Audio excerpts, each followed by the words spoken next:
Hello, folks. Have you ever wondered what your contract should look like when you're actually doing a construction project on your home? Or if you're a general contractor doing your own GC on your home and you're trying to save you some money, and you want to know what's a contract supposed to look like?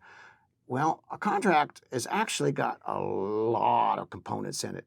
So you got a blueprint to the house or to the project. The blueprint tells you how you build your home or your project. It tells you right down to what 2x4s go where. It goes right down on how the walls are supposed to be put together, right down to the very nails that are supposed to be put in it.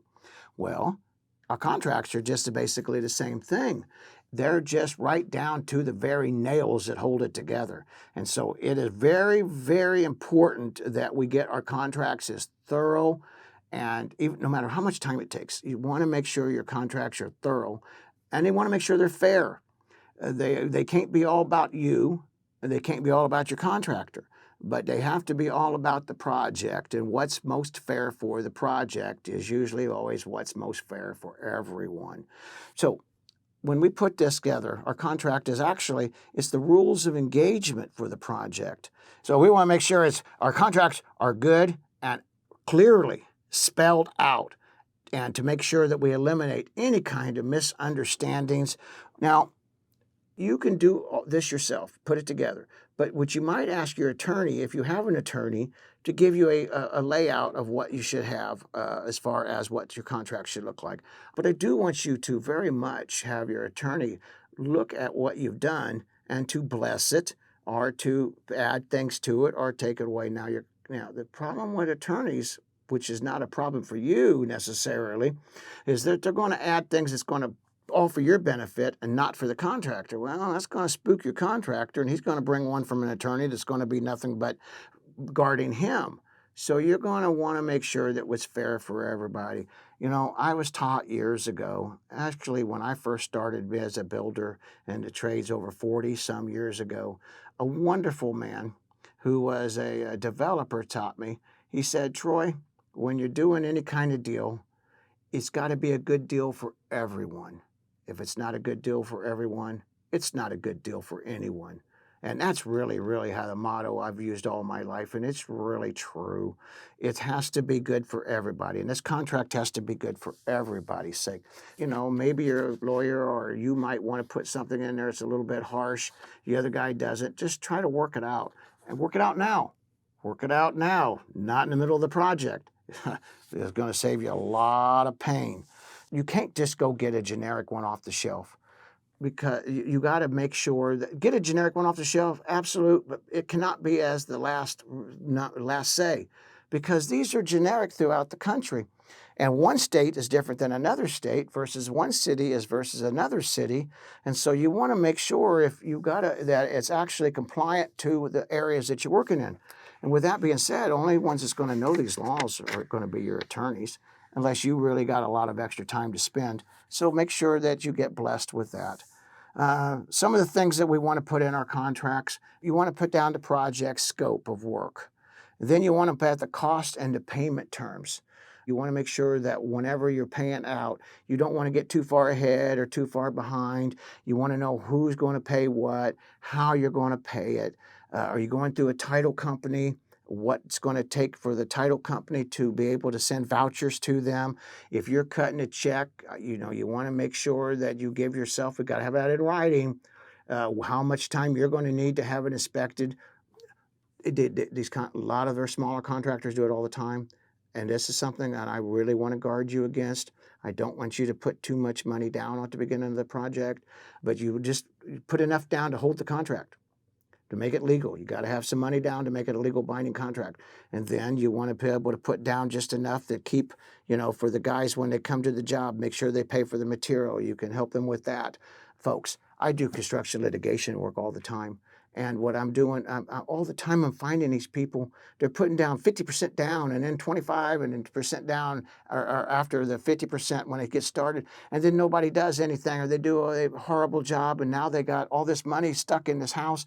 They can't finish their job. Their job is a mess. The contractor went bankrupt, probably went to some drunken binge on meth or something. Who knows? But they're not there for you. And that's what counts. But what they'll do is they'll get done. They'll say, at the end of drywall, I want my 10%. I wouldn't put down more, or 20% or whatever it is. Okay, well, how do you know that drywall's done right? I mean, I don't know if somebody was to tell me they put some sort of IP processor, if that's even such a thing in my computer. They could even make it up as they could say, put them some kind of weird thing in my computer, and I wouldn't know if I didn't have somebody else look at it.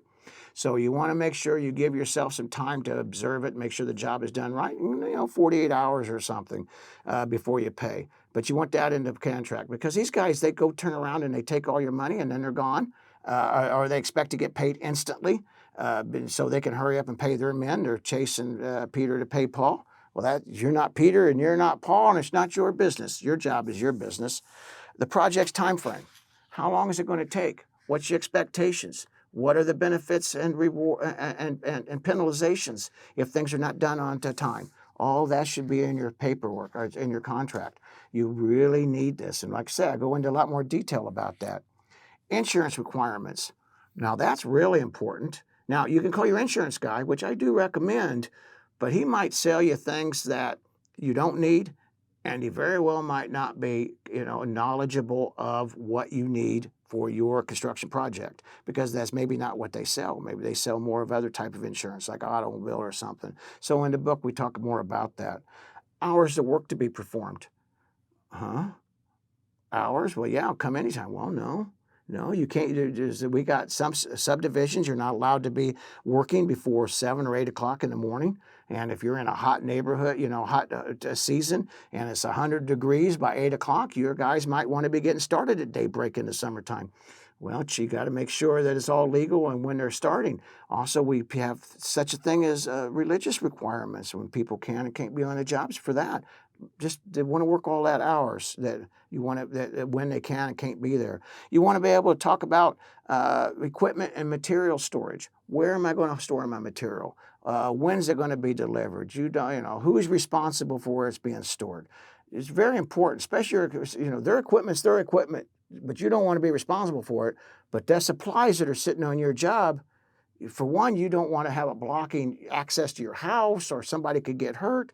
But you also want to make sure it's safe. So work it out. Work it out in your contract. You also want to make sure that access into other areas of your home. We talk a lot about that in other sections here, but what does that mean? Well, what if you have children?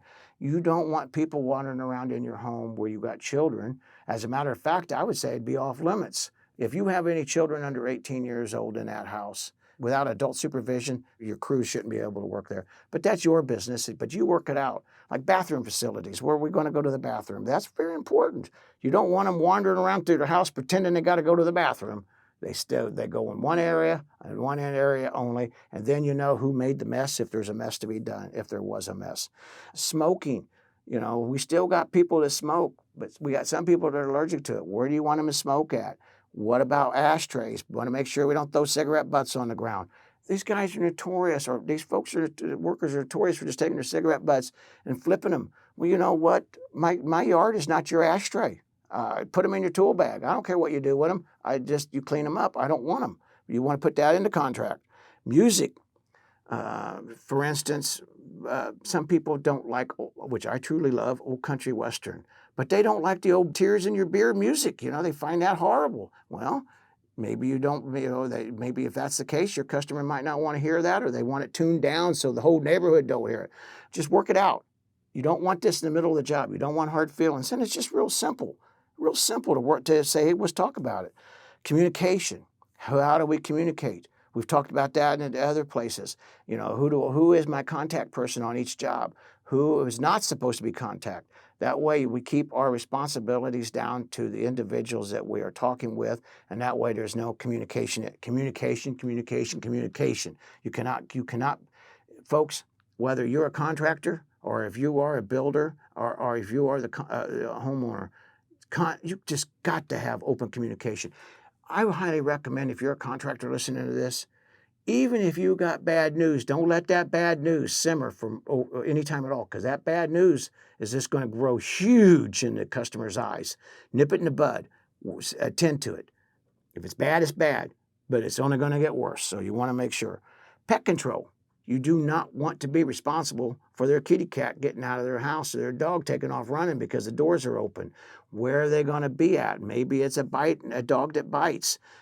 Maybe it's and you don't want to be responsible for anybody. So just talk about pet control. If there's pets, if the contractor has pets and he brings it, which I'm one of those guilty ones. That's how come this came into play. Actually, I'd bring my dog. Where can my dog stay? During the course she was a well-trained puppy, and so she could, everybody loved her. But nevertheless, she wasn't allowed in people's houses that was allergic to animals. She would just sit right by the door. But we talked about that. We talked about it in the paperwork. That's why it's important to have that done. You want to put where the trash goes. Who picks up the trash? That's a pet peeve of mine. I'm not your mother. I'm not here to take care of that. I'm not picking up your trash after you. Well, anyway, these are just several things that we want to go through. Lien waivers, dispute, work shortages, penalties, change orders, permits, we have EPA rules and regulations that we have to continue to follow for hazardous waste, building requirements, contract forms. All of these things you want to make sure are in your contract. So folks, hey, you want really much more detail than what I can give in just a few minutes, check out our book. I guarantee you, I promise you, you read this, you learn this information, you will save yourself thousands and thousands and thousands of dollars. I work on millions of dollars worth of bad contractor business every year through professional witnessing and construction litigation work. And it's because they don't get the proper contract, they don't get their paperwork, and this is where it all starts right here. Well, thank you folks for watching our video. I hope it's been educational, and I really, truly hope that you get something out of this and read this book. I put this all together and the whole training program for your benefit because it just makes it win-win for everybody. Everybody makes more money. Everybody's happier, and a happier job is a better quality job. Right on? Thanks. Appreciate your time. Have a great day.